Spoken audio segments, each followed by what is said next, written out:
This is the day the Lord has made. I will rejoice and be glad in this day.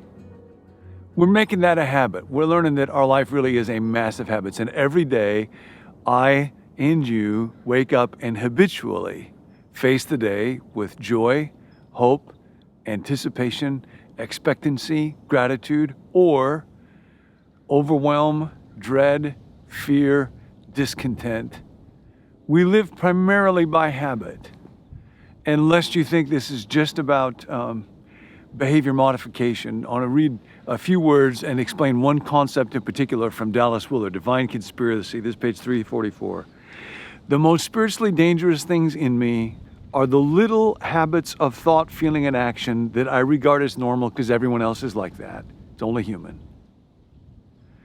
Dallas goes on, our training and experience must bring us to peace with the fact that if we do not follow our habitual desires, do not do what normal people would do, it is no major thing. We won't die, even though at the beginning our outrage habits will tell us we are sure to. The sun will come up and life will go on better than ever we dreamed. Rightly understood, the death to self of which Scripture and tradition speak is simply the acceptance of this fact. That is the cross applied to daily existence. Patterns of anger, scorn, looking to lust vividly illustrate the basic triviality of wrongdoing. The look, when I look to gratify lust, is only a habit. There's nothing deep or vital about it. One looks to lust or to covet upon certain cues. Anyone who bothers to reflect on his or her experience will be able to identify what those cues are. This is also true of anger, scorn, and you name it. It's not like the law of gravity. Falling when you step off a platform is not a habit. Cultivating, lusting, anger, and so on are. So here's a basic distinction between a habit and a law. When I step off of a platform and I fall down, I don't say, man, I got a bad habit of falling. That is the law of gravity. It was that way yesterday, it will be that way tomorrow. I live under the power of that law. A habit is not a law, but it can come to feel so natural, second nature, that it feels as though it were a law. It is not. The law of gravity cannot be repealed. But the habits that are inside me, those little habits of thought and feeling and behavior, those can be changed. And if I want to experience transformation, that's what is required, is the change at the level of habit, what is inside me, inside my body. Now, that's a massive undertaking. We do it together with God, but God won't do us for it. God will not do that for us. I have to be participating in it. And I know. It can sound overwhelming and can also sound fatiguing or mechanical, especially if somebody else tells me, here's a bunch of habits that you're supposed to cultivate. So, this is very important. What we're talking about today is not a bunch of habits that you need to cultivate. It's almost the opposite of that. A habit is not a law. Good news is habits can be changed. God will help us in that. And then what I want to focus on for the few remaining moments is the idea of what Charles Duhigg, in his book, The Power of Habit, calls a keystone habit. A keystone habit. Illustrate it first and then define it and then apply it to you and me. A company called Alcoa 35 years ago or so selected a new CEO, Paul O'Neill, who gave a really unusual speech, Duhigg writes about. When he came in, he didn't talk about profits or market efficiencies or synergizing alignment strategies. He just came up and in his first talk as the new CEO began to talk about worker safety, and our goal is going to be zero injuries. We're going to be the most safe place on earth. And people thought that was the weirdest talk they ever heard. He literally, when he was doing the talk to the shareholders, his introduction started talking about, I want you to notice the exits at the back of the room. If there is a fire or an emergency, you may walk safely and calmly and exit. And people were thinking, I got to get out of here and sell all of my shares in Alcoa. One investor literally said, he called his 20 biggest clients and said, you got to dump this stock as soon as you can. He said it was the biggest mistake in his life. By the time Paul O'Neill finished his tenure there, profits, I think, had quintupled, something like that. What was he doing? Here's the idea. I knew I had to transform Elko, O'Neill said, but you can't order people to change. So I decided I was going to start by focusing on one thing. If I could start disrupting the habits around one thing, it would spread. O'Neill believed that some habits have the power to start a chain reaction, changing other habits as they move through an organization. Some habits, in other words, matter more than others in remaking businesses and lives. They are keystone habits, and they can influence how people work, eat, play, live, spend, and communicate. Keystone habits start a process that over time transform everything. Keystone habits say that success, effectiveness, change, transformation doesn't depend on getting everything right, but instead relies on identifying a key priority and fashioning it into powerful levers. Now, we've been talking about how habits work, but where do you start and how do you not get overwhelmed by them? So I want to invite you today to think about what's your best sense, your best guess. Feel free to experiment with this of a keystone habit that might make a big difference in your life. If you just focus on this one thing.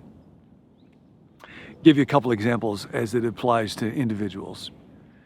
Duhigg writes about how for many years, a few decades ago, folks that were working in the area of physical fitness and diet would decide that in order to help somebody, you had to radically alter their lives, and they would give people strict diets and exercise regimes, and you got to go to the gym and got to set all of these kind of goals. And for a little while, people would do that, but after a while, they didn't want to go to the gym. They didn't want to eat that food, and it set them up to fail, and they would get discouraged and quit.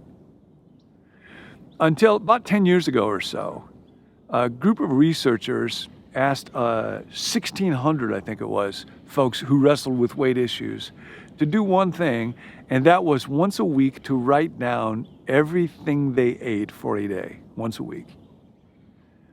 And so they began to do that. And here's what Duhigg writes. It was hard at first. Subjects forgot to carry their food journal. They would snack and not note it. Slowly, though, they began recording their meals once a week, sometimes more often. Some started keeping a daily food log, eventually became a habit. Then something unexpected happened. The participants started looking at their entries and finding patterns they didn't know existed. Some noticed they always seemed to snack at about 10 o'clock, so they started bringing a banana or an apple with them. Some would write down what they were going to eat later on that day, and then they would go ahead and eat that healthy meal. The researchers had not suggested any of those things. They just suggested one habit, and that was to keep a food log. But what happened was it sparked awareness and ideas in people's minds and activities, so it became a keystone habit. Now, with Ignatius, a keystone habit was actually very similar, only instead of a food journal, a food log, it was kind of a God log. It's called the examen. Once a day, just look back over the day and look for where were moments when I found God, or where were moments when I pulled away from God. That was a keystone habit for Ignatius. That might be one for you. It might be around food. I was thinking in Daniel chapter 1, verse 8, we're told that Daniel had been carried into Babylon and they were now subject of the king. But Daniel set his mind to not defile himself with the king's rich food and wine. We don't know why that was a defilement then. I think Daniel was choosing a keystone habit. I think that was a way for Daniel to exercise agency and to remember, although he had been given a new name and he would enter into lots of learning in this new culture, he still was a human being with choice. He wasn't a pawn. He wasn't a victim. He could say no to some of his appetites and still survive. I think Daniel 1:8 is about a keystone habit.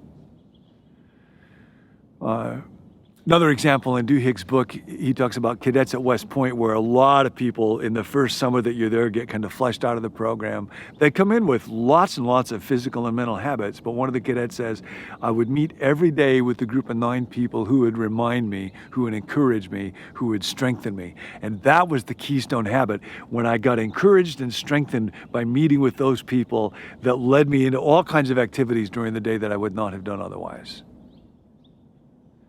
And I think about the Acts 2 church, where people devoted themselves to the apostles' teaching, to prayer. We've talked about that day after day. Daily, they met together in the temple courts and a round table.